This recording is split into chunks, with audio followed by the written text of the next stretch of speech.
Hey guys, I'm Matthew Francis, and I'm going to show you how to make the perfect roasted vegetables and then how to turn them into soup. When I think of the autumn season, I just want to have some really hearty roasted vegetables, and then sometimes I just want to have a nice warm bowl of soup. So why not have both? So before we actually make the soup, let's focus on roasting the vegetables. Now, no matter what type of vegetable you have, the process is kind of the same.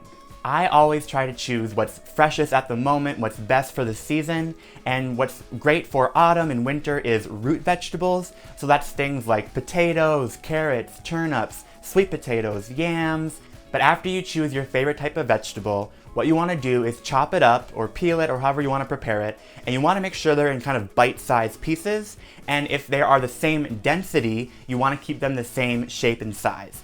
You don't want to have huge chunks of potatoes and tiny ones, because if you have different sizes, you'll have some that burn and some that are still raw by the time you're done cooking them. So as you might assume, the more denser vegetables are easier to caramelize, but they take longer to cook. Whereas the more wetter, softer vegetables can cook really quickly, and it does take a while for them to actually caramelize. So basically, you can either do two things.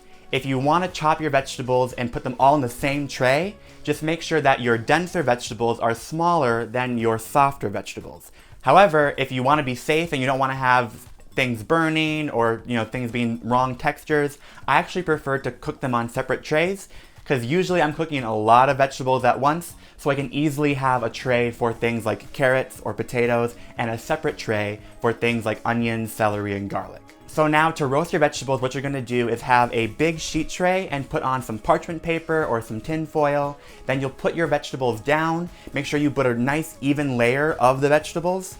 Then you're going to take some olive oil or melted butter and pour it over the vegetables. Add some salt, pepper, you can add your favorite herbs or seasonings, and put it all over the vegetables and toss them up. Make sure they're all coated in the spices, the salt, pepper, and the oil. And then you just take the tray of vegetables and pop it in the oven. Now the secret, the absolute secret to making sure you have incredible roasted vegetables is to cook it at a higher temperature. Because then you're gonna get the outside very crispy and caramelized, and the inside will be just tender enough to enjoy. So for me, what I like to recommend to people is that you, at the bare minimum, put your oven at 425 degrees, and at the highest, 475. I usually go for 450, and I put it on convection oven, and I let my vegetables go from either 30 minutes to an hour. If you have your denser vegetables, usually they cook for about an hour. For your softer, lighter vegetables like onions, celery, and garlic, I usually go for about 30 to 35, 40 minutes. And usually about halfway through, I will turn them over, flip them around in the oven, and take out the softer ones. So I'll take out the onion, celery, and garlic, and leave the carrots and the potatoes inside. And then when they're done, look how great these look. These potatoes are incredible. They're crispy on the outside, nice and golden brown, and they're light and fluffy in the center. So delicious. I'm telling you, this is the best way you can roast your potatoes or roast your vegetables. You can have these roasted vegetables as a side dish for your main meat entree for dinner. You can have it as your main dish if you're vegan or vegetarian.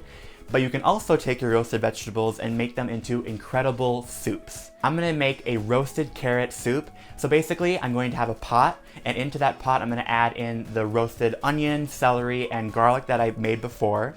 And then we're gonna add in the roasted carrots. And once your vegetables are in the pan, then you add in your liquid. You can do vegetable stock, chicken stock, or some kind of milk or cream. I like to start with chicken stock, and I like to go almost up to cover the vegetables.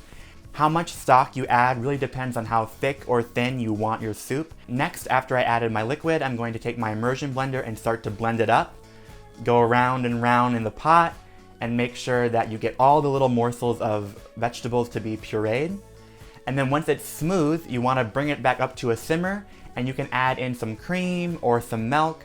And again, make sure you kind of keep it hot, and you want to cook this soup for at least 5 to 7 minutes of simmering. That way you kind of cook out any kind of stuff from the fridge. You make sure it's really hot and that it's at least at 180 degrees. Adding milk or cream is optional. If you're a vegan or vegetarian, you don't have to, but for me, I love that little extra bit of dairy for creaminess and some richness. And then there you go, that's how you make a roasted carrot soup. I'm gonna put it in a pretty little bowl, and then I'm gonna add in some sour cream, some spiced nuts, a little bit of fresh thyme, and some avocado oil, some black pepper, and now you can see how pretty that top looks. and now the soup is perfectly ready to enjoy. Thank you for hanging out and cooking with me. If you enjoyed watching this video, please subscribe to Allrecipes. We make a ton of incredible videos that are gonna help you out in the kitchen.